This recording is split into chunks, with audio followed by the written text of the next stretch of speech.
Welcome to Podnutz, Computer Repair Podcast, episode number 227. Bring your own device. I'm your host, Jeff Halash. This is our live call-in show for computer repair techs. We answer your questions on running and operating your computer repair business. The call-in number is 1-888-697-0162. Computer Repair Podcast is brought to you by Ninja, the simple-to-use remote monitoring and management solution. Try it free at info.ninjamsp.com/Podnutz. Let me introduce the co-hosts. We have Paco Lebron from ProdigyTeks. How you doing, Paco? Better than I deserve. Good. And we also have John Dubinsky from the Maven Group. How you doing, John?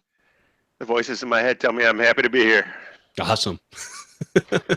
And we also have joining us back, we have Shayna Pittman from Red Agent Solutions. Shayna, how you doing? I'm doing pretty good. Good. That's it. Good to have you all here. All right, let's go ahead and Paco, why don't you go ahead and start off with a tip this week? Yep. So tip for the week. When you have a customer who has been scammed by a tech scammer, whether it be Microsoft calling in or a pop-up that has been popped up on the machine, when you're on site after this has been happened, ask them if the actual tech team remote into their machine. So I had a job yesterday where there was a lot of confusion that happened with that family. Somehow they got into a page, gave the pop-up with the Microsoft scam. They called the number. Once they figured out that it wasn't them, they went ahead and hung up the phone. You know, the person got nasty with them, and that was that. So they called me, looked at the screen. I didn't notice any remote software that was connecting. Ran my malware scans just to make sure nothing was coming up as, malicious. Went ahead, restarted the machine. The startup password box comes up where that they lock it out. Yeah. So that's when I went ahead because the way that they made it sound like was they were talking on the phone, realized it was a scam when they said they were Microsoft, hung up the phone. Now, was my assumption. Little did I know that they let them log in and they probably just disconnected or whatever the case, right? So they had that up. I had to launch Tech USB, going through the Linux environment, since it literally happened within an hour. Grabbed the 5 files from the regback folder, replaced them in the config folder, rebooted. Everything was back to normal. So, Gotcha. Okay. So tip, ask. Don't assume. Yeah, don't assume. And the customer always lies. Also, then you're screwed either way. And what was funny about this is that I did double check to make sure that there was any type of like a log me in, a team viewer. There was no remote software whatsoever installed on this machine. So I had assumed, and I looked into processes and nothing was running that I could see that was any of the actual remote softwares that I'm used to. So I assumed they didn't get in, but turned out that they did. So. And it's one of those things where the customer, don't get me wrong, but the customer is going to feel bad when they do something. And so a lot of times they're not going to be as forthcoming with all the information. And so sometimes you have to know how to ask the right questions. And what made it even worse is that this customer had a real bad personal situation that happened where a loved one passed away the day before. So they were all kind of in the house cleaning everything out and that happened. So there was just, the timing was just not right. So. Right. That's a bummer. Yeah. All right. And John, what do you got for us? My tip of the week is going to be just be nice. Be nice. So my really long story that I'm going to shorten immensely is I got invited by one of my vendors to help them out with something with one of their customers and traded some emails with my vendor and the customer, got on a phone call. And the guy on the other end from this other customer was so mean to my vendor. I mean, just not in a direct way, but just in such a roundabout way. And my vendor was trying so hard to please him.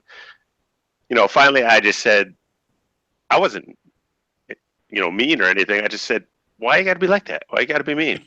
Why you got to treat him like that? I mean, we're trying to solve a problem with you and for you. Why don't we just try to get through it? And he's like, well, so I just kept asking him, well, why you got to be mean? And he kept coming back at me. I said, well, why you got to be mean? Can't we have a little fun? Can we get this done? So, I mean, just be nice. I mean, a lot of this stuff can be like slodging through mud or whatever you want to call it. So we all just work together. Usually it ends up we can all enjoy it along the way too. So that's it. Be nice. Absolutely. That's a great story, John. And you're right, because a lot of people, we don't know what's going on in somebody's day, but the reality is, yeah, you're exactly right. Why make it worse than what it is? So. And I could tell my vendor was kind of struggling because, he couldn't really say anything because, Right. he's kind of like, so I was just like, why you gotta be so mean? So anyways, I just, we all deal with that through the week. So I just, why not just be nice? That's awesome. That's my tip of the week. Awesome. All right, Shayna, what do you got for us? Simple, communicate and document, because I get run into some issues where I do my part as far if it's even web design or what project or a computer repair. Sometimes when I'm working, I like to communicate with them. I'll send them a text message. I'll try to call them just to make sure they're okay with me doing this. And either I get a voicemail or they say, I can't talk to you right now, I'm too busy, or I just don't hear from them, especially when it comes to web design. I put the layout up, the functions. I need this picture here. I need your logo. I need this, text here. And, they want me to rush this order here, but I get nothing. So I'll send as many voicemails, at least one or two, just to say I made an effort, text, email. Then I'll document, which I use Repair Shopper, and just say I called this person at this time about this. I sent a text message. So just in case they want to say, well, you never did this, or you don't do this on time, or I never, whatever, I'll at least have somewhere where I can recall that specific time where I did call you. Where were you at this moment? At least to defend myself. Because I get a lot of times where I'm just like sitting there waiting, and I can't do more work than I'm able to do without what I need or the answer I need to move forward. So that's all I say. Is like, do as much communication and show that you did put an effort towards communicate with them, and just document it. That's good, because a lot of times your customer thinks that you're the only person there. And it's like, you're there. They're your only customer, and you can take care of them no matter what, 24/7. And it's not always the case. So that's unfortunate, but no, that's good. Document. Yes, I agree. All right. I have a short story that I'm going to make into a long one. And that was yesterday.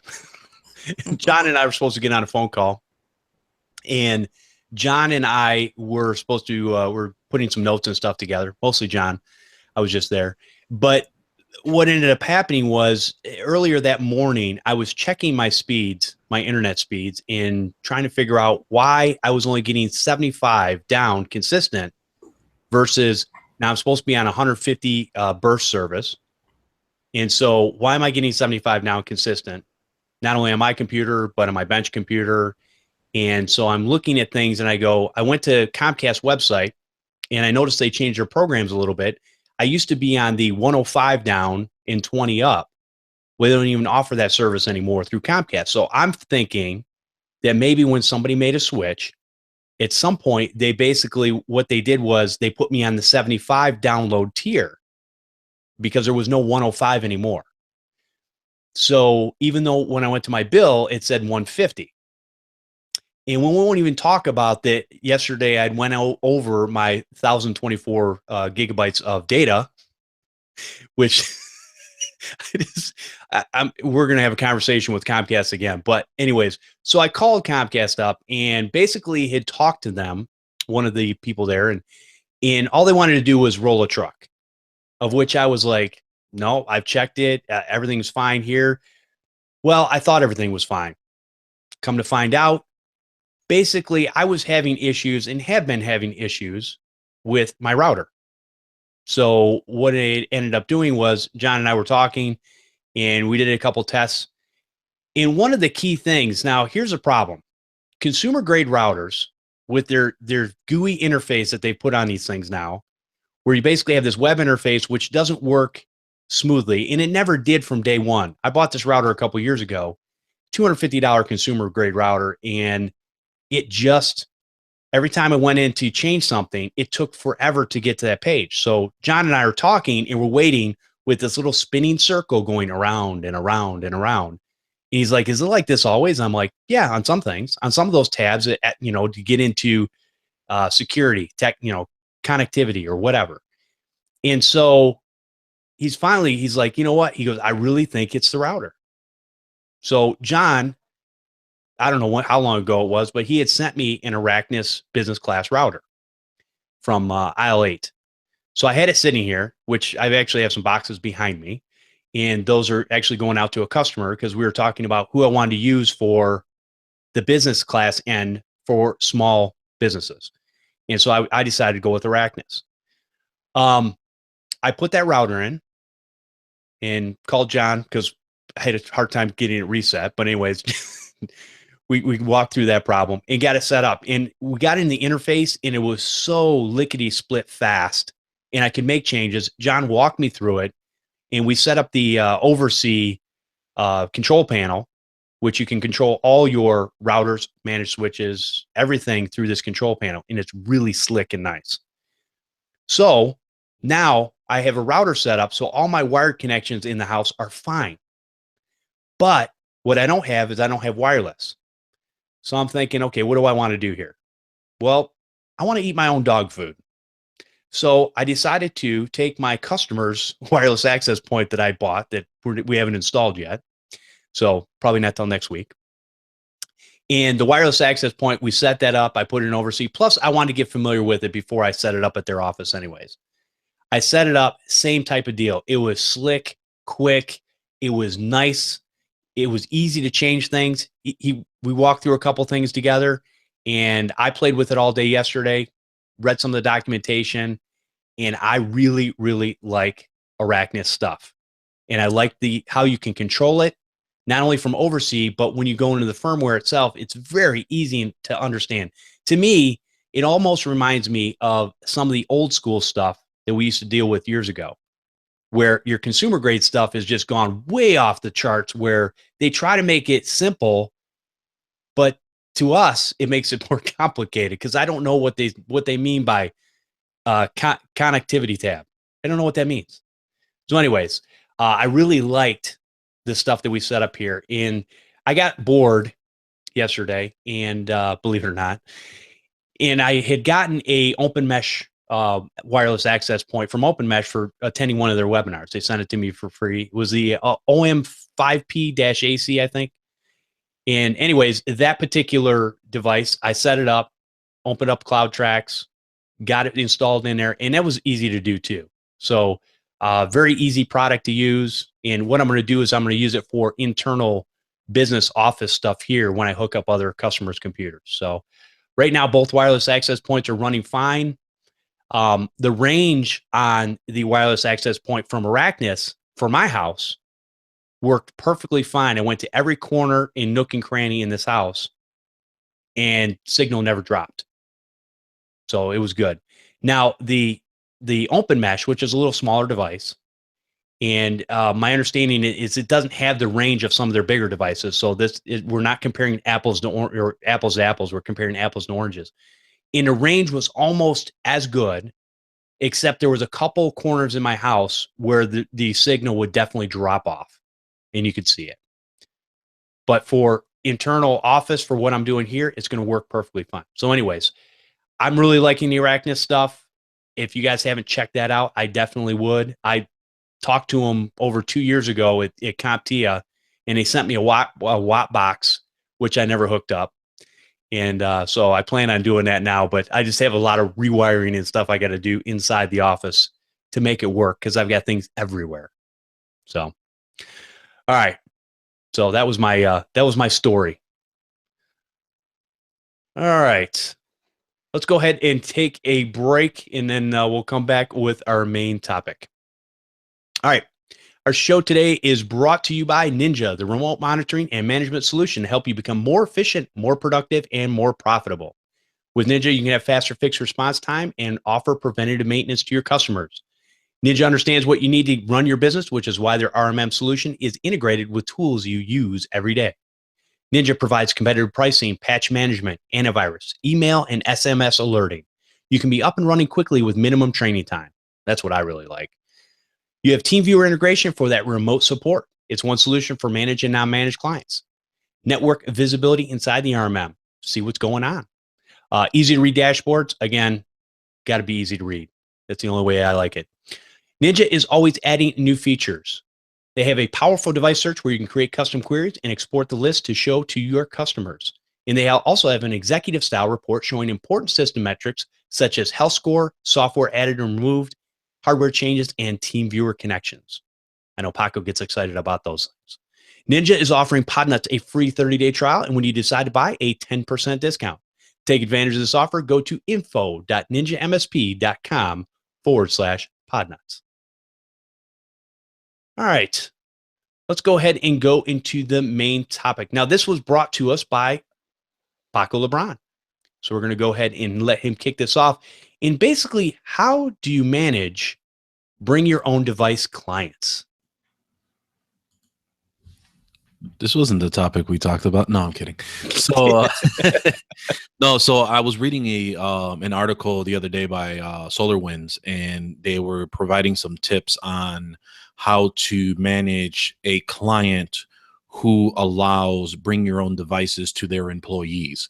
And essentially BYOD, bring your own device, is if anyone doesn't know, is essentially that employee can bring their own personal device and use it for work purposes. So the big question was, how do you secure it? You know, with everything that's going on right now, Internet of Things, you know, being attacked, ransomware, and tech scams, and just all kinds of stuff all around. How do you help secure a business atmosphere that wants to or has already supported, and you're coming into it in a BYOD environment? So I thought it was an interesting topic because, one, we haven't covered it, I don't believe, and two, I have not encountered a small business / startup who has wanted to do this. But I'm sure, as a lot of startups that are going up and they're trying to cut costs and things like that, this may end up being a theme for future small businesses because it's starting to grow very rapidly as being a favorable option. So figured I'd bring it to the table and kind of go from there. All right. So, John, I know that in your environments, you have to deal with this. And even if it's not bring your own device, I know from what we've talked about in the past, your customers will have work laptops that essentially do go home. And I know that some companies will severely lock those down, so you basically can't do anything to them. But I know a lot of your smaller businesses don't go to those depths. So what types of things can you do to basically protect your customer when they're away from the office? Well, I think the first thing you need to look at is that, just like anything else, you need to step back, take a little assessment. So if you're going to embrace, what is it, BYOD, or what is it, BYOP, bring your own phone, bring your own PC, BYOPC, all those acronyms I know you like, Jeff. Oh yeah, I love them. So how does BYOD affect your culture, meaning your culture of compliance, if you have HIPAA, or just your data security? The consideration that you'll read a lot of articles, and I always start shaking my head to myself when I read that, BYOD does not increase your risk. I don't know how that can be. BYOD is going to increase your risk in several different ways. BYOD is also going to increase your workload, meaning the technician's workload, because you will have a lot more to manage and monitor. Okay.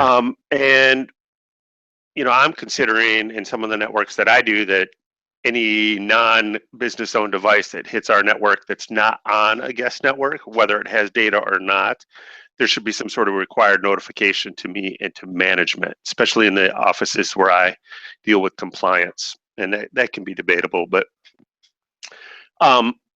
more specifically to your questions, a lot of the companies I deal with want to do it because they think it'll save them some money, meaning they don't have to provide that equipment.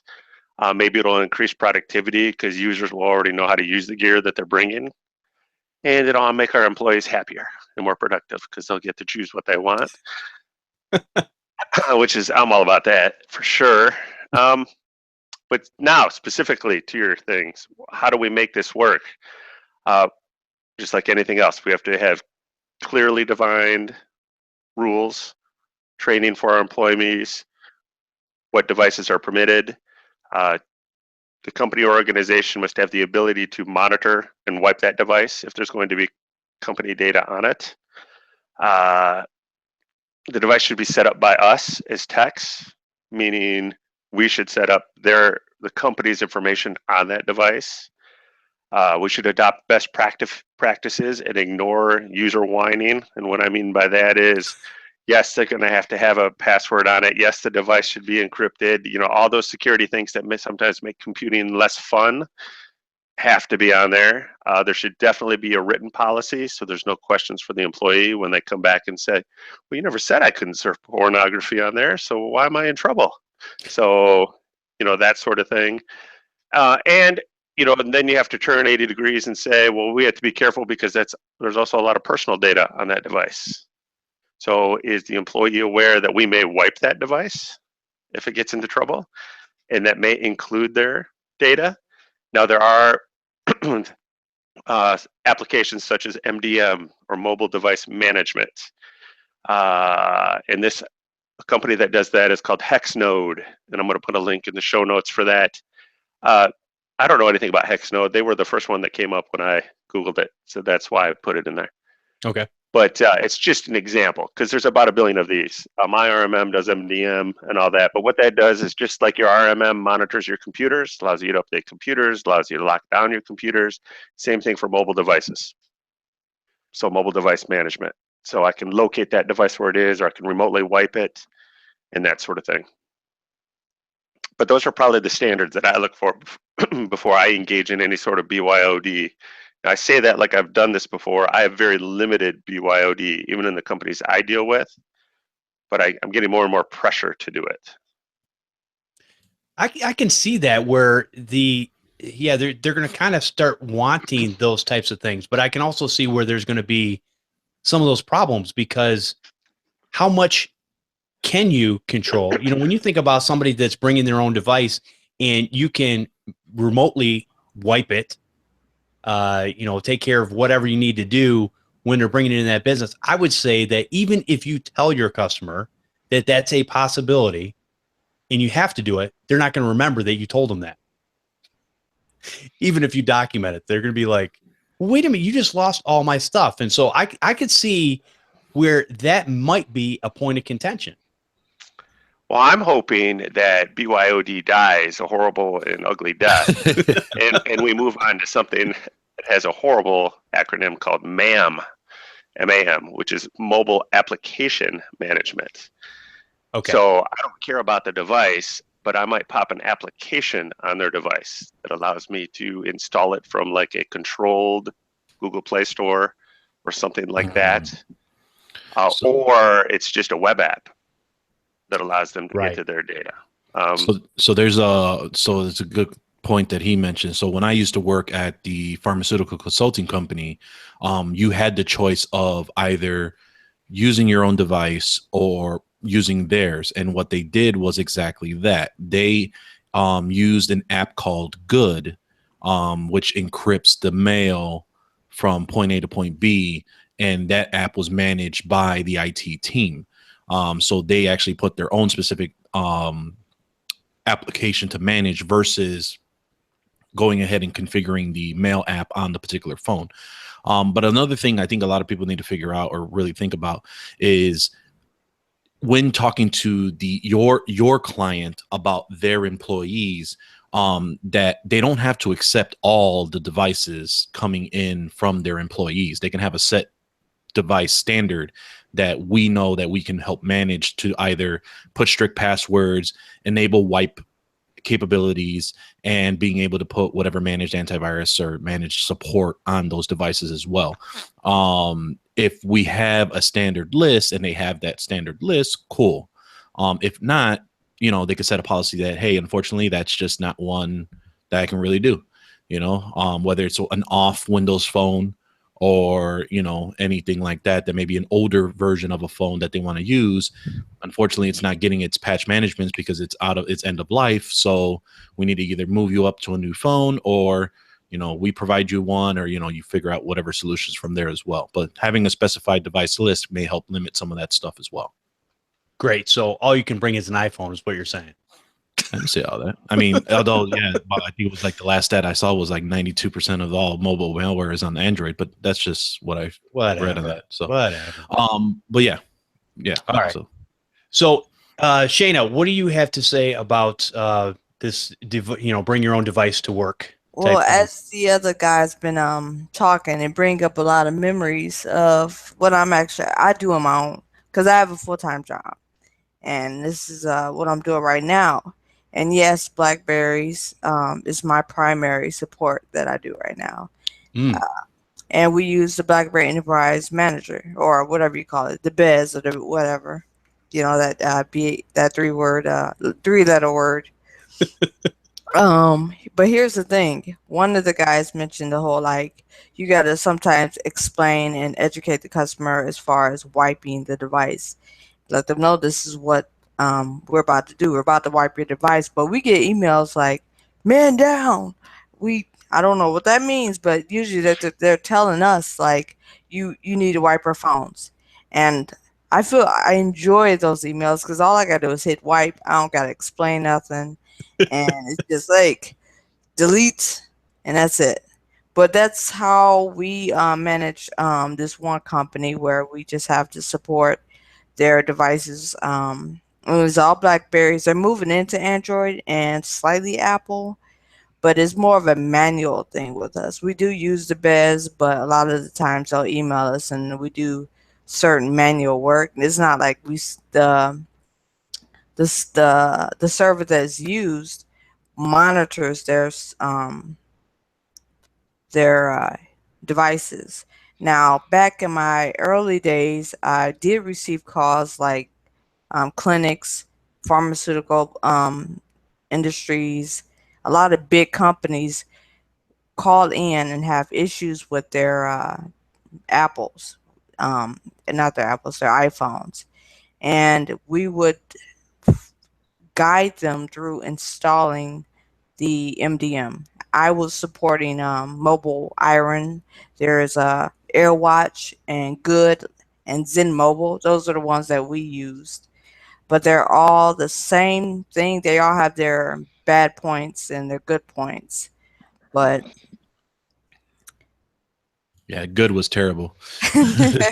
yeah, we get a lot of complaints. I never had an issue with Mobile Iron, but we would have to at least educate the clients on wiping their devices because you're not supposed to have any personal thing on them. That's one of the policies that they had to instill in the employees. But of course, a lot of these guys were doctors and they never really cared to take our word for it. Even though they wanted our support, they were still too smart for us. But we tried to let them know that you're not supposed to have your personal data on there, and we're about to wipe your phone because that's just policy. You're not supposed to have your personal Apple ID on there or anything like that. And we get to see that stuff. And of course, if they tell us to, which they never they don't recognize that they're having this non-corporate information on there, and they explain that like, well, I can't access my email, my personal email, or my pictures, or anything they've downloaded on it that is not compliant. Was the key word. And we would have to either instruct them to delete it, back it up, or because we have to wipe it, especially when they lose the phone. That's just an automatic wipe right there. Now, we get those a lot. Were these corporate owned devices or were these? Yeah, okay. For example, Cleveland Clinic, we had them as a client. Okay. So they would report to us if they had an issue, and whether it's, their Mobile Iron would not allow them to authenticate, which means their email would disappear. And for some odd reason, they were getting an authentication error or something like that. Sometimes we would have to walk them through because we can't really hold their phones. So we'd have to mentally, step by step, explain how to delete the application and reinstall the Mobile Iron, re-enroll them, then have them sign in properly with the certain credentials they need as far as how to get their emails back. That's their email, calendar, task, Oh, whatever wow. it is. Exactly. Okay. And Yeah.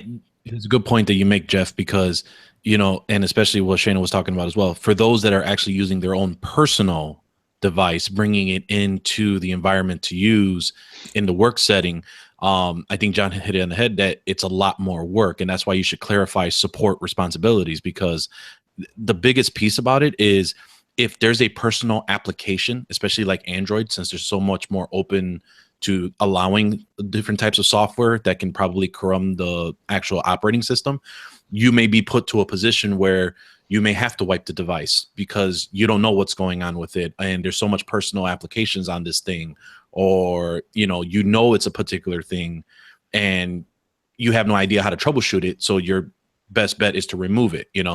A lot of these need to be kind of cleared out in the beginning, because when you get to the point of, hey, I can't fix this one, this app is not working.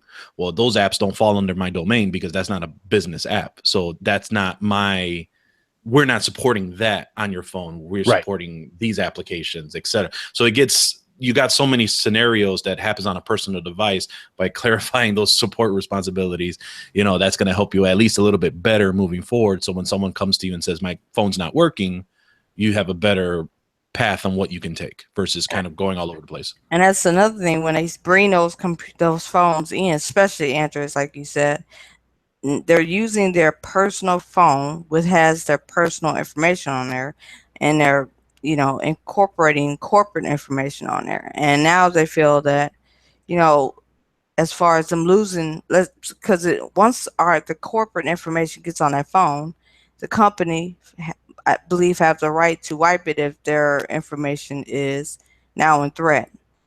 Right. And now you have your personal stuff on there too. So you're mixing the two together, and there's a big, huge conflict, especially if you don't want to lose your information, your personal stuff. And we really have to educate and let them know that this is a risk of what you have to deal with, not just the company and the IT department, but you want your personal phone with your personal information, along with putting the corporate information on there that has to be secure, that cannot touch anybody else's. Nobody else can see this information but you. And if you lose it, or the fact that they feel that your phone is not in compliant, they have the right to wipe it. Especially, like you said, in downloading free extra apps that are not compliant. If one of those red alerts, ring, and that's it. They're alerted, the company's alerted, the IT's alerted, and either we notify them that this is an issue, which of course, in a lot of times they're gonna just fight back. Well, you can't do that because my personal information on here. Well, you just broke the policy that you signed on, because there's a long list of policies, really. And I think that's going to be the major problem of bring your own device to work, because this is the problem we're going to have. And you almost need that separation. Now, John, would you say that probably in a medical environment, or anybody that's got to be HIPAA compliant, any of these other compliances, would you say that in those environments, it should be work computers and work computers only? And maybe in a small business that it doesn't have to be compliant for those types of things, maybe they can be a little looser, and the bring your own device makes a little more sense? If it's any type of data that, in my opinion, would need to be covered by some sort of compliance, whether that's PCI, HIPAA, FINRA, that it should be on a business-owned computer that's totally encrypted, that whole 9 yards. So yes, never on a personal device. Okay. Yeah, I don't see it working well. And I think that's the biggest problem is I think Paco, what he said in the beginning is it's going to start becoming more commonplace when people are going to want that type of stuff. But is IT consultants, we're going to have to go to the customer and go, this is not a good idea, and here's the reasons why. A great example of BYOD is to look at school systems where students purchase their own iPads or laptops. Okay. And then the schools kind of attach them to the school system for whatever back-end management app that the teachers are using, whether that's Google or or I forget the other big one, or some sort of Microsoft app, you know, you either hear that it works really well, or you hear about where the techs are using the cameras to spy on kids changing in their bedrooms, or you hear about that nothing absolutely works anywhere. So, you know, it's kind of the same in real life about trying to roll that out into a business, which even gets more complex, because all you're, you know, in a school system, you're just have kids, you're trying to limit where they go on the internet, at least when they're in school or on that device. Then you want them to have access to whatever they need to do to get an education. And then when you're all done, you got to take your stuff off so they can take that device and move on. So, Yeah. I mean, if you just Google a little bit about school systems and BYOD and all that kind of stuff, in my opinion, that would be the easiest. But you're also maybe talking about the most savvy users that you have, and the users that care the least as well. So if it can be cracked, they will crack it. yeah, what's the first thing you did when you sat down in the computer lab in high school? Hey, how do we get past this so I can get on? So Exactly. that's right. Oh, that's funny. Yeah, I don't know if there is an actual solution to this problem. I see a mixture of what people are talking about as far as the convenience, being able to bring your own device. But I also understand that, you know, like Shayna said, you're gonna have to sign off on some things that says, hey, if this gets compromised, and I can't remember what the statistic is, but there's X amount of laptops, and it's thousands, whatever it is, that are left in an airport every year. And it's just ridiculous. So when that stuff happens, even if it's a work computer or it's a personal device, you know, hopefully those things are encrypted. And I know 12,000. How many? 12,000. 12,000. Okay. So 12,000 a year, that's a lot of laptops be left around. I don't know what, you know, I don't know what the answer is, because I know a lot of those things probably aren't encrypted. They probably don't have passwords on. So whoever picks those up or finds those or has stolen them basically has whatever's on there. And how many people how many personal devices do you know where people will put something like, you know, something on there that they can wipe their computer? It's the furthest thing from their mind. They don't even want to put a password on there, like John said earlier. I gotta push words to get in my computer. No, I just want to click the little button. Or type in 1, 2, 3, 4, 5, 6. Oh yeah. Password. Number one password. Password. Yeah, Password Shayna one. had some great points, especially with what she's talking about in the corporate environment. You know, the advantage she probably has is she's in a corporate environment, you know, versus a small, you know, at least they have some policies and all that. Most small businesses, as we all know, everybody just shows up every morning and let's run with it. Right. There's not a whole lot of policy driving that. So if we Winging it. could get everybody to do the points she brought up, life would be a lot better. Yeah, because I know the one office, you know, they bring their phones in and, you know, they're like, well, put this on here, put this on here. And I'm like, I don't want to touch it. No, I don't want the You don't headache. know where it's been. Yeah. Right.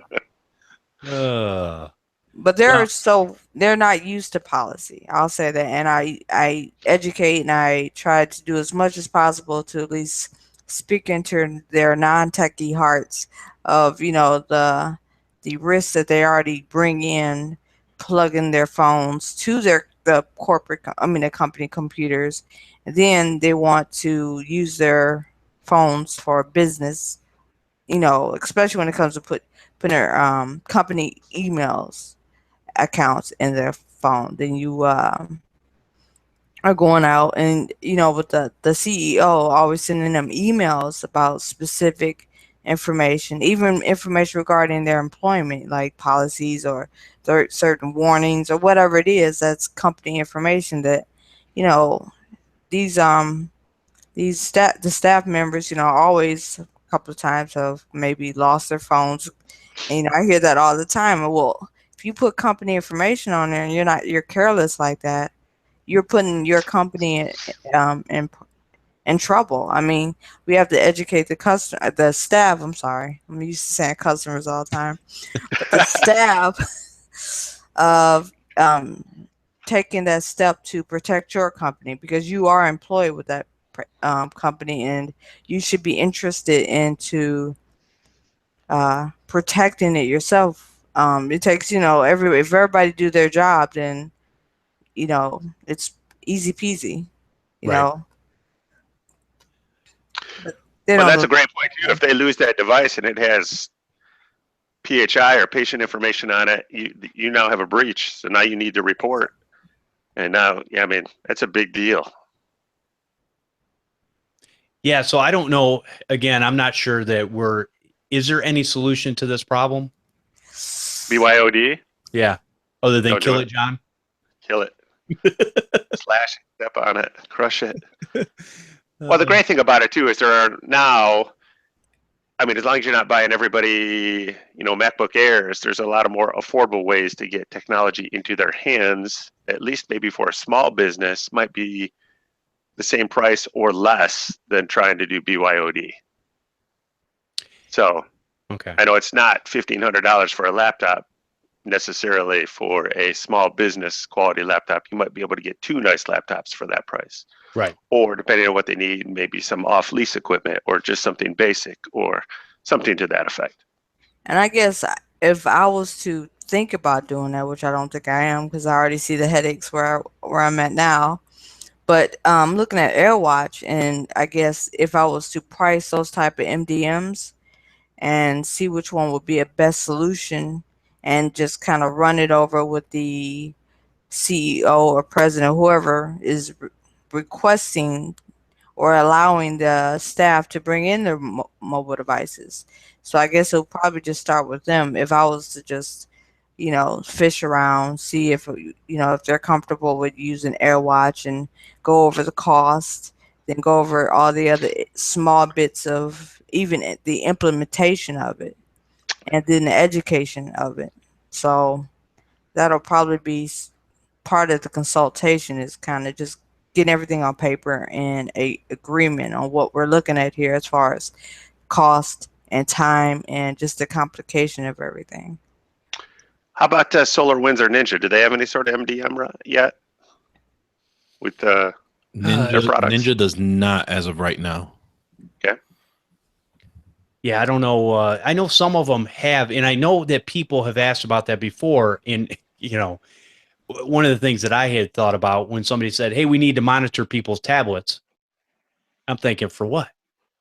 But then again, every time I go into the clinic and I'm sitting down there, the nurse or doctor or whoever walks in, what do they have? They have an iPad, they have a Surface, they have some sort of small laptop, and that's where they're putting all their information in. Now, granted, it takes 4 times as long to do it that way versus writing it on a paper, but my time's not worth anything, and their time's not either, so it really doesn't matter.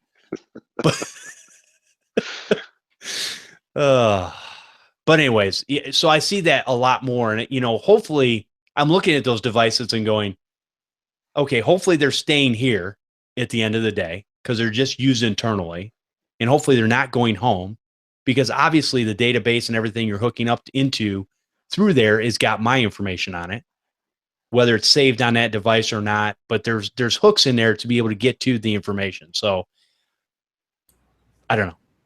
I cannot see in a medical environment bring your own devices actually working like ever, personally. I can't see BYOD passing a risk assessment to get in to do that either. And it's funny, Maybe John. In rare cases. And it's funny you said earlier that a lot of people will write these articles saying, "Oh, there's no more risk." Are these people stupid, or what? What's funny you say that, Jeff. So in the show notes, I'll put a couple of things in there. There's an article from Trend Micro that I'll put in there. There's an article from QuickBooks which says yes, you should do BYOD, and there's some thoughts from Wired Magazine. Now, I don't want to totally shoot it down, because just like everything else we do, if you do your assessment and all that, it's the way to go. It's just like Mac versus PC versus Linux. If it's going to work best, let's do it. But it sounds great, is what everybody thinks. I think is, boy, hey, everybody just get their own computer and bring it in. But we haven't even talked about things like trying to support disparate equipment. If everybody has a different make and model of laptop running a different version of the software, You know, if I've got a mix of Windows 7, if I get somebody's bringing me 7 home, all of a sudden I've got Windows 10, Windows 10 home, then I'm ended up with, you know, a couple Linux boxes, some Macs, you know. So I think that's where is for what we do for something like that in an environment, you got to count the costs, right? So you look at it and you say, hey, you know what? That's fine. You can bring your own device, but it's going to be 1.5 times what I normally charge you to do the office equipment, because there's going to be so many differences and so many things that I'm going to have to learn along the way as I'm supporting this. If not, all you're doing is eating up more of your time and making less money. And that goes directly back to what Shayna said about communicating with the customer about this is what is going to happen. If you want to do it this way, just in, you know, I know it's going to look less expensive on paper from purchasing the equipment, but keep in mind that we're going to have a whole lot more money coming into my coffers in time because we're going to have a whole lot more support need. Right. Yeah, sometimes I know I think I scare them sometimes when I tell them like every single risk, and they're just looking at me like, really? Like, yeah. And I'm like, you know, I don't want to take away and this not another like business or job, you know, to make a little money, but then I think, well, I really don't want to go through all that. So right. Maybe that's the back of my head. Let me just scare them as much as possible. Maybe they won't do it. I like that all the time. That's how I treat all my customers. I'll admit I've been there before. just your customers? What's that? Just your customers? Well, pretty much everybody I run into, but you know, hey, I'm the same way all over. All right. Is there anything that we have not covered is on this topic that we needed to touch on before we move on? Don't do it. Don't do it. Painted it with a broad brush. I mean, there's a lot of specifics to go into, but I mean, I think, yeah. Anything you want to mention, John, as far as any type of specifics that people need to think about? I would rather not think about it. What I feel about it. My OD goodbye. All right. Definitely. Yep. I like I think the sum of what we've said here is basically you have to assess it for yourself and understand that there is a cost to do business one way or another. And the best way that I can put this is most people have gotten a mortgage at one time or another, or known somebody who's gotten a mortgage. And when you get a mortgage, there's a couple ways that the mortgage broker can be paid. And it's either called on the front end or the back end, depending on how many points you pay up front, yada, yada, yada. Anyways, to make a long story short, the payment ends up being about the same over the long haul. You're paying the same amount of money. It just doesn't matter. So even when one person says you're getting a good deal here and it's different compared to the other deal here, it's the same. You got to understand that. But just definitely look at that, assess it for yourself and see whether it's going to be worth it or not. And if somebody wants to push those issues, I would say I would charge more for doing that type of service because, again, like John said, there's a bunch of unknowns where if John goes and gets all his Dells, desktop or laptops, all the business class stuff, he knows those like the back of his hand. As a matter of fact, he sees them so often, he gets sick to his stomach when they're sitting on his workbench. So that's how, but he knows his stuff. So Or when that's the keyboard cable breaks. Oh, gosh. Let it go. Let it go. Let it go. And it's also the case where even if you wanted to put it into a stage where it's being tested, they may not even want to, pay to go through that run of testing it before it goes in production. Right. Great. Good point. That is good. Yeah, because how do you know? Look at end of life of different operating systems or even hardware. Maybe certain things aren't updated to a point where, hey, this one doesn't have a TPM module on it. Okay. So now what do? We can't lock certain aspects of this computer down because of that. So yeah, I think there's a lot that goes into that. All right. Well, I guess what we'll do is we'll take another quick break and then we'll answer some emails and take some phone calls. If you guys want to support this show, go to patreon.com/computer repair podcast, and we definitely appreciate it. And I want to thank our newest patron, Neil Shaver. Thank you, Neil, for contributing to the show. And I want to thank all of our other Patreon supporters for your continued support. You guys are awesome, guys and gals. Okay, so let's answer some emails and take some calls. Phone lines are open. The call-in number is 1-888-697-0162. All right, and the first email is from Robert. It says, hello, Jeff. I'm looking for an app for Windows 10 that when you change the privacy to off and then Windows does an update and changes this app, it will change back to the way you had it. What is the name of that app? This is from Robert's Computer Service. Robert, thank you for the email. So there is a app for Windows 10 that when you change your privacy to off, but when you do an update, it changes back, which I think we've been having the same problem with a lot of times when things are updated, everything it goes back to where it started. When you have a major Windows 10 update, anything? What's that mean, Paco? I don't know about automatically going back, but what Obando always talks about, oh no, softwares, it's called Shut Up 10. That makes it very easy to do that. So like if you run it the first time, and then let's say you check it once a month, you go back in the next time, it'll show you what's changed since the last time you've been in it, and you can just reapply, put back what has changed. Okay. Shut Up 10. Shut Up 10. Now, what I've been looking for, and I don't have one to recommend yet, but I've been looking for a lot of them that I can roll out via my RMM, so I can script and run behind the scenes. There's a couple of them. So I don't have anything to recommend yet, but there are a few that do that where you can run them from a command line. Okay. So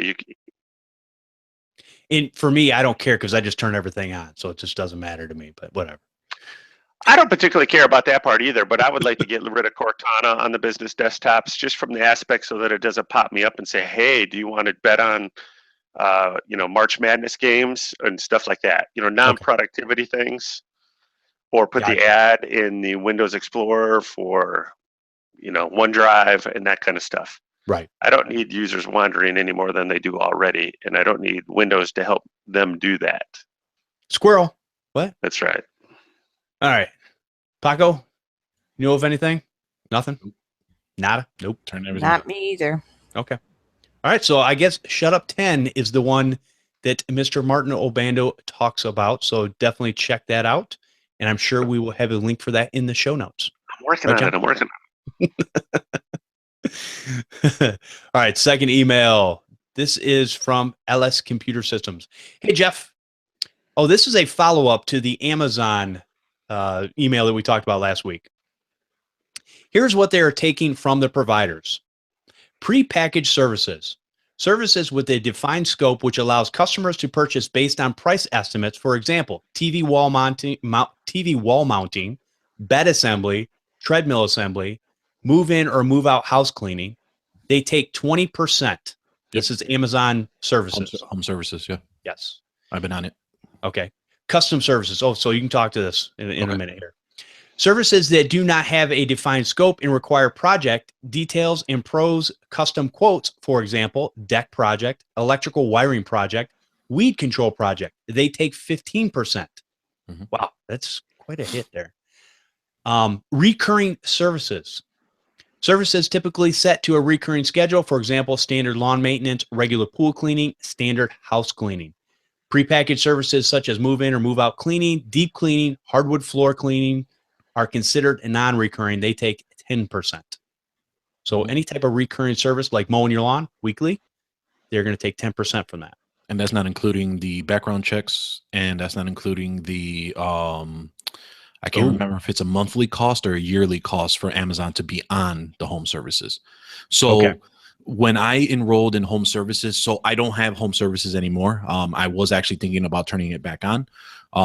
But basically what was happening is when they first introduced it about 2 years ago, there was a partnership that was made by another national on-site company. So I wanted to jump on the bandwagon as well because I had so much success with Amazon Local. When I first started out with my business, I wanted to be on the Amazon bandwagon for the Amazon home services. So what was at the time, they basically waived all the background check fees, which was $40 a pop at the time. and you can stay on the service for 2 years without having to pay. I forgot the yearly fee or monthly fee for that to stay on their service. Now, on top of that, so basically that was all included for me joining back in 2015 when they first rolled it out. Okay. And what you can do is you can set up your services in 2 different ways. You can do on-site or you can do in-shop. And basically you write out all your services, you write out all your descriptions, but you set the price. So you can set whatever you want the prices to be. It's only the fact that other consumers are searching for that type of services. So it's kind of like you going up against probably another Craigslist listing or something like that. Like they'll charge $50 for a virus removal or whatever the case. Now, Amazon will tell you on average what you should charge in your area. Like, hey, of all these sellers, they're selling around this amount. And oftentimes, like, for example, for me, an on-site diagnostic, I charge an hourly rate, whereas they would put $49. That's the average of my area of technicians doing it. So you would not get a lot of action, or you would not get a lot of engagement on your pricing or on your page or services because your price is higher. Now, Okay. That's how it was set up. So that's why I shut it down, because I wasn't getting much engagement outside of wireless printer installations. And what I did is you can't do per hour. You have to do a set pricing. So what I did for on-site, because I was never in my office because it was a virtual office, I basically put a 2-hour rate. So I think it was like $200 or something like that.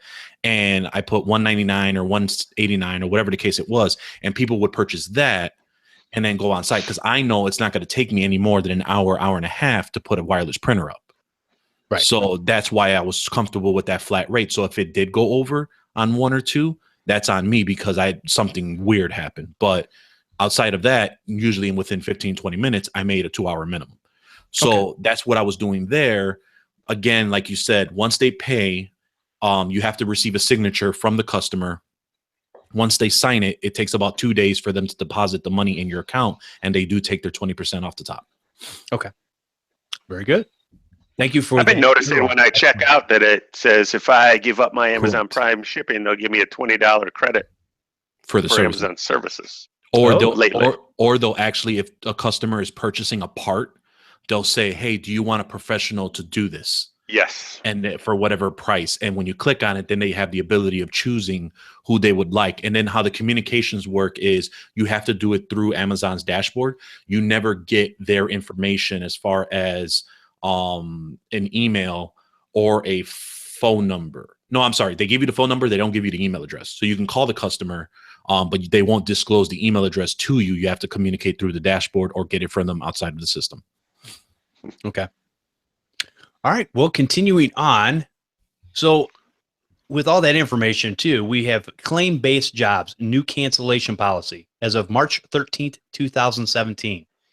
Effective 3/13/2017, service providers that cancel a claim-based job will incur a $50 cancellation fee. Learn more about this policy at Selling Services on Amazon Policies. I was just taking a look at this to supplement the business. I'm not into the turn and burn business model. Most of my business comes from word of mouth, and I do advertise on Craigslist. I have already decided this was not for me because it was so ridiculous, and decided to share it with you guys. A little about me. I am a one-man show just like yourself. I'm actually an auto mechanic by trade, but always liked working on computers more. It was a side business from 2005 to 2009. In 2012, I was injured working on a Ford van and ended up in surgery 1 month later. I'm not laughing about the surgery. I'm laughing about the van. So after being denied a disability, I decided to go full-time with the computer repair business in 2015. I really do appreciate everyone's feedback. Lawrence Small. P.S. Just as funny, here is a Pizza Tech ad from Craigslist that you guys may have a chuckle over if it's still there when you get this. So I'll read that in a minute. But is there anything else on, Shayna, have you ever done any of these services with any of these companies? You're muted right now. Shame. Anyways, no, I went to the website of Amazon. I've never gone as far as trying that, but it sounds interesting. At least to look into as an option. But nothing as yet. All right, Paco, and you obviously you've been doing it, but go ahead, John. Go ahead, Paco. What were you gonna say? John or Paco? Good, Paco. All right. So yeah, no, I mean, what I would say is I wouldn't knock it just yet, just because of the beast of Amazon right now. Just having your listing on anything that would drive traffic back to your site will work really well. The other piece is that, you know, for my part-time techs and those that are starting out, you know, that are trying to figure out their clients and stuff like that, I actually had built a great relationship with several of the clients that I serviced through Amazon, and I was able to, with my rate, I did take the 20% hit, and I was able to adjust my rates so that, you know, the hourly rate was worth it to me, putting it in a flat price. But after that, you know, I basically let them know this is an introductory rate through Amazon. If they wanted to continue to work with me, here's my information. And I had retained those clients. So it's not, don't picture this as a Groupon, Amazon local, things like that, or Living Social. I think this is a great lead gen to build better relationships and more quality relationships, especially if you set your rates properly so that you're not, you know, perceived as a cheap professional service to do their repairs. Yeah, and that's a good point too. As long as you can set your own rate, I have no problem with this. The ones where they dictate the rate to you, those are the ones I say run away as fast as you can. Now, I understand, again, when people are just getting started out, they will run to these services because that's how they get business, and that's fine. I just wouldn't stick with some of those that basically try to cut you every time you do a job for them. John, and some are better than others. Yeah, and John, you haven't used any of these services, have you? No, I have not. Okay. All right. So now to the funny Pizza Tech ad. And I had to read this, and we'll put a link in the show notes, but this is kind of funny. Extremely cheap computer repair. Desktop computer repairs. I only assist with software and viruses for laptops. I also do desktop upgrades. Hardware. Diagnostic plus quote on repairs and advice equals $10 to $20 depending on difficulty. Labor equals $50 flat rate. This means the replacement part cost plus my labor, which is $50 regardless of how long it takes me to repair the computer. Brand new parts will have 2 to 3 year warranties, which I can assist you with if there were issues in the future. Free labor on the part if it is faulty in the future. Free lifetime support. Software. No labor cost. The price is what you'll pay for. Windows 10 Pro, pirated. Install, $10 flat. Windows 10 Pro, legitimate. Install, $40 flat. Virus removal, $10 to $30 flat, depending on viruses and difficulty. If there's anything else that you would like me to do, I've listed everything. I haven't listed everything, so please don't be afraid to email me. Thanks. I'm sorry, whoever that is a complete and utter idiot. I just read it and I was cracking up. It was funny. So what's funny about this is that I was about to talk about how I had so recently with the nonprofit that I'm at, I've been speaking to a lot of high schools and college students lately. And there was one that's going for their nursing degree, and he wants to run a computer repair shop on the side. And he was mentioning how his rate was only $10, $20 an hour. And I stopped him and I basically said, hey, you know, you got to understand that the reason why you're having so much pushback is because they're not looking at you as a credible repair shop at that rate. They're looking at a nursing student who's trying to make some cash on the side. If this is something you really want to do, you need to start investing in your time along with upping it. So I said I would up it to $50 an hour. You may think that's a lot. I think that's too low, but you get some type of medium to try and figure out what's your sweet spot, and you help support yourself, because what you do is turn and burn. You're going to burn yourself out, and you're going to hate what you do 8 hours out of the day outside of what you're doing for your nursing school. Right. So that was what I was going to say up until the point where this gentleman just said pirated, which I'm going to reiterate, he is a complete and utter idiot, because A, why would you advertise that? Microsoft will be knocking on your door. And B, that if he ever does become a legitimate computer repair shop later on in his career, that will bite him really bad when they come back and that type of stuff happens to multiple computer shops and they write a review. Here's the thing that really cracked me up about it, though, Paco. Okay, pirated is $10. Legitimate is $40. Both of those are pirated. there is no Windows 10 Pro for $40. Right. I mean, there's other ways to actually upgrade it legitimately, but the point is, Not for $40.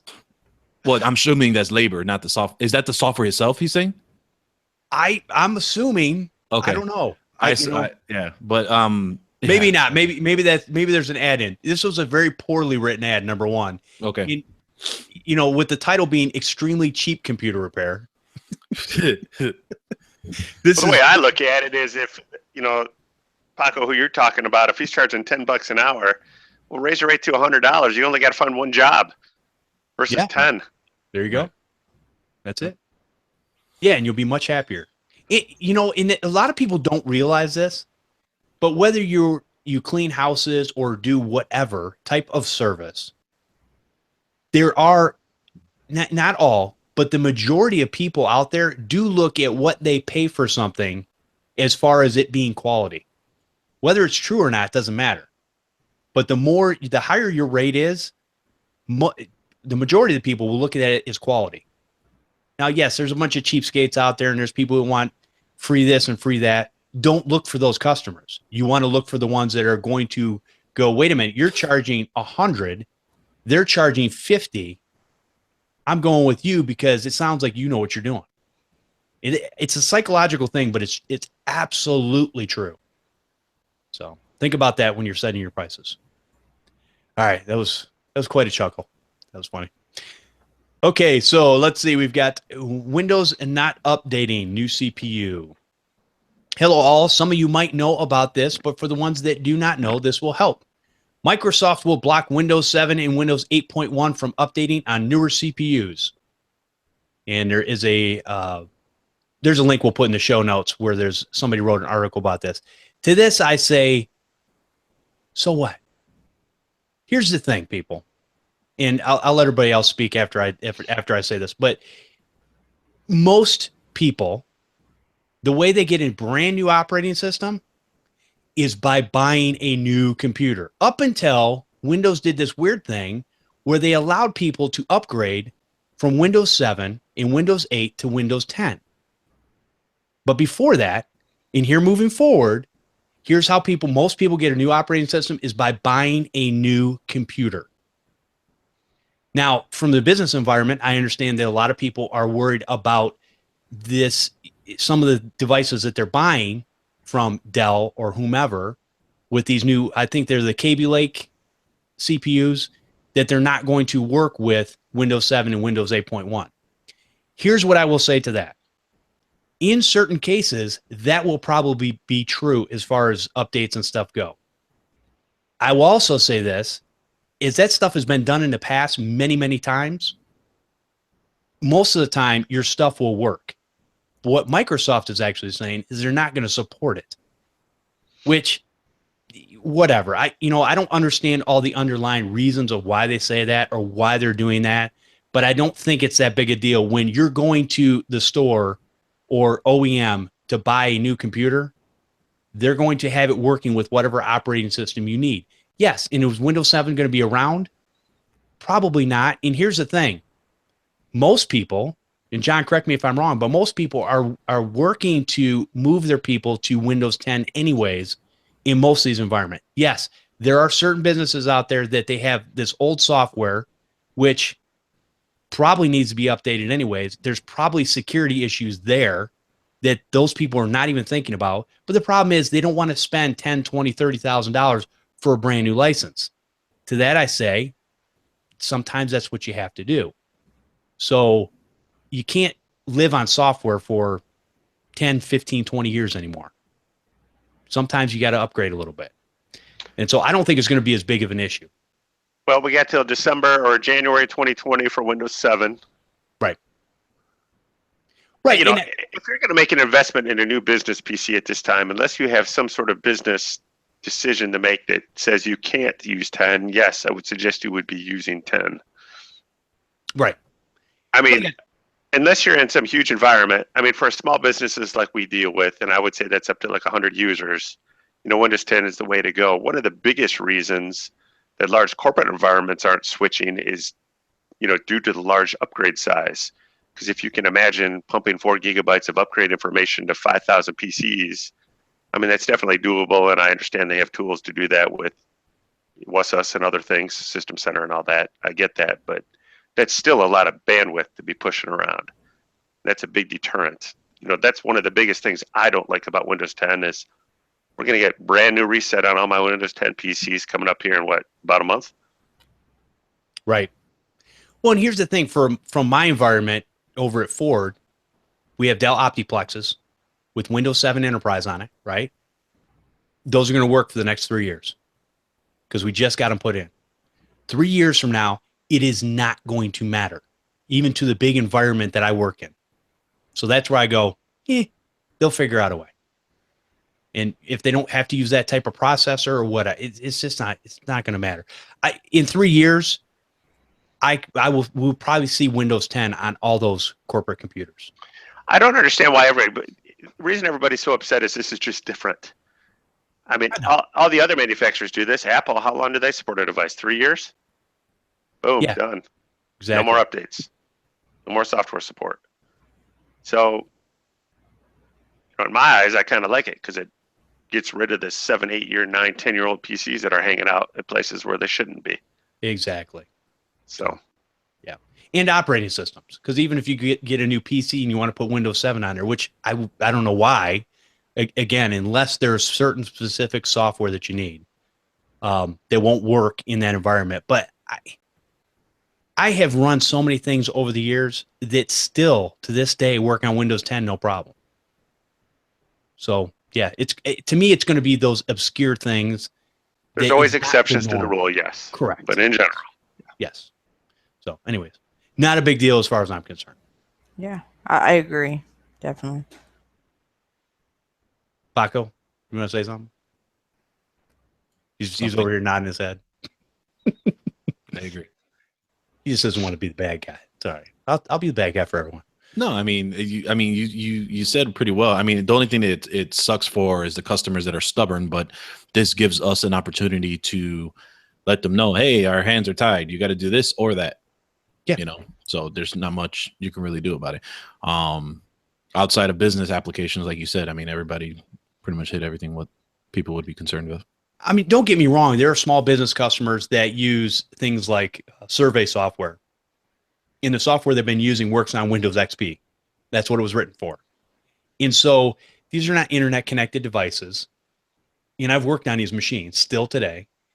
I will fix these things up and get them running so their survey software can work on those machines wherever they go and do their surveys.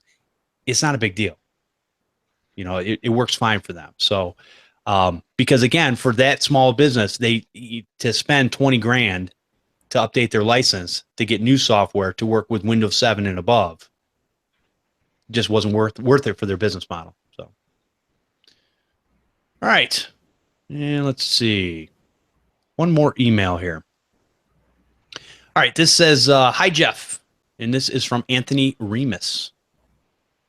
It says, picked up 2 Silverstone PCI to M.2 adapters for the tech bench, and I thought I would pass this along since the M.2 to USB are all SATA and ACHI protocol, and this one can do both at the same time. That's cool. And it's from a brand name, Silverstone ECM20. We'll have a link for that in the show notes. I really recommend techs check out Silverstone page. They have some interesting stuff like adapters to turn on a PC wirelessly and such. Not sure how that would work if an office had multiple units with them, but might come in handy for someone out there. Keep up the awesome work you guys are doing. Thanks, Anthony, from Remus Computer Solutions. And Anthony is the one that builds those awesome, huge, great big CAD gaming desktop computers.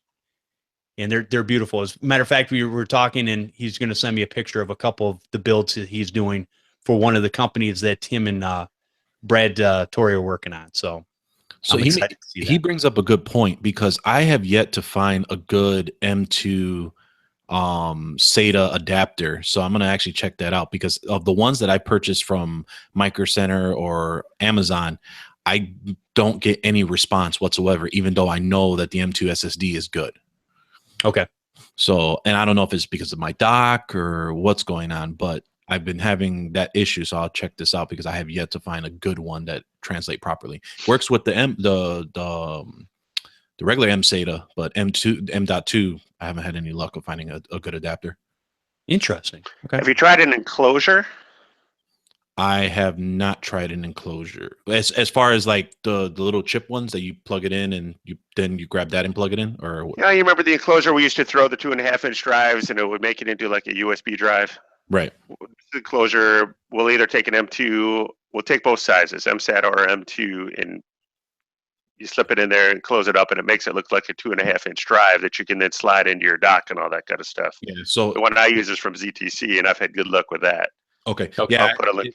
It was something similar to this, but like you mentioned, it had like a kind of an enclosure. It was open on the top to be able to put it. This one's my M SATA one, works great, but I haven't been able to find one of these for the M.2, so I'll try out that one too. Now, are you guys starting to see a lot of M.2? Yeah. Especially Especially starting to roll in. yeah, Yep. a lot of Ultrabooks and a lot of the more later MacBooks are starting to have them. And is there any? I know the form factor, it's smaller, so it makes sense in the smaller devices. But like in desktop computers, and I know, I don't know the answer to this question. I've read different articles, but I'm still not sure yet. I'm sure somebody like Kerry Holzman could tell us. But the M.2, is that any better than a 2.5-inch, like a Samsung Evo?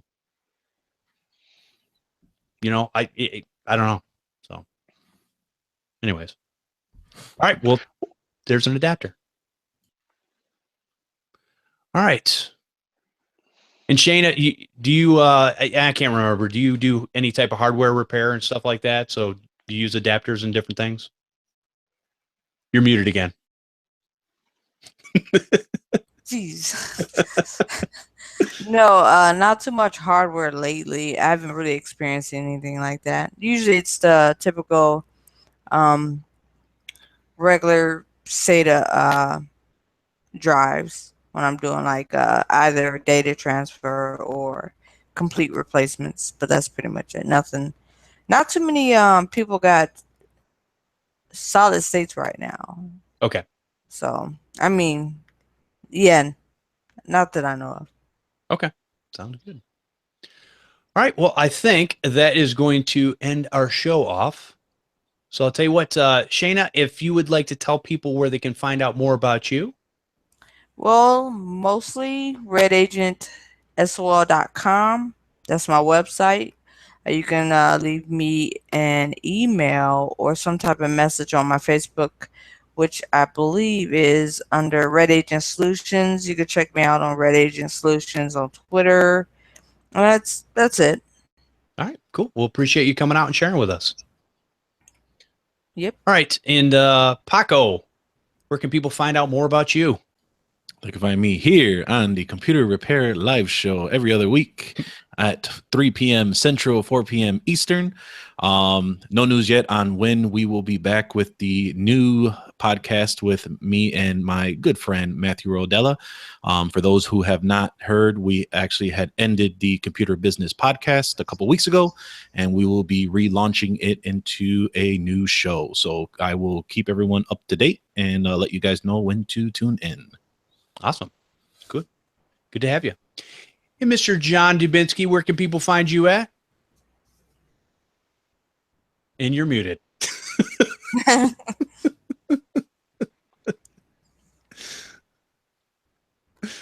No, mavengroup.net. Awesome. Appreciate you coming out. All right. Come join us live for the Computer Repair Podcast every Sunday at 4 p.m. Eastern over at podnutz.com/Computer Repair Podcast Live. Join in on the conversation by calling in live and hanging out in the chat room. We have audio available over at podnutz.com or subscribe using your favorite podcatcher. You can be notified when the show is going live by subscribing to our YouTube channel, Computer Repair Podcast. I want to thank everyone for listening and subscribing to the show. We'll see you next time on Podnutz, the Computer Repair Podcast.